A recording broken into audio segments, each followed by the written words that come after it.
একজন মানুষ ছিল, সারাদিন দুনিয়ার কাজে ব্যস্ত থাকত। টাকা, কাজ, চিন্তা সব কিছু তাকে ঘিরে রাখত। কিন্তু তার একটা অভ্যাস ছিল, রাতে ঘুমাতে যাওয়ার আগে যত ক্লান্তই হোক সে 2 রাকাত নামাজ পড়ত। একদিন তার বন্ধু জিজ্ঞেস করল, তুমি এত ক্লান্ত থাকার পরও কেন এই নামাজ পড়ো? সে মৃদু হাসল, বলল, সারাদিন আমি দুনিয়ার জন্য দৌড়াই, এই 2 রাকাত শুধু আমার রবের জন্য। সে আরো বলল, আমি জানি না আগামীকাল আমি বাঁচব কিনা, তাই ঘুমানোর আগে আল্লাহর সামনে দাঁড়িয়ে ক্ষমা চেয়ে নেই।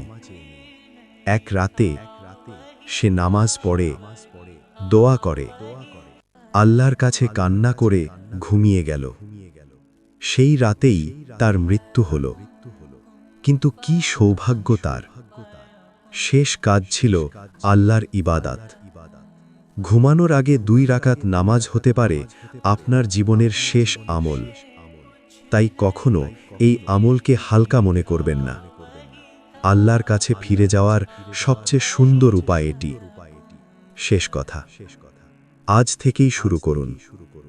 হয়তো এই রাতই হতে পারে আপনার শেষ রাত। আল্লাহ আমাদের সবাইকে তাওফিক দান করুন। আমিন।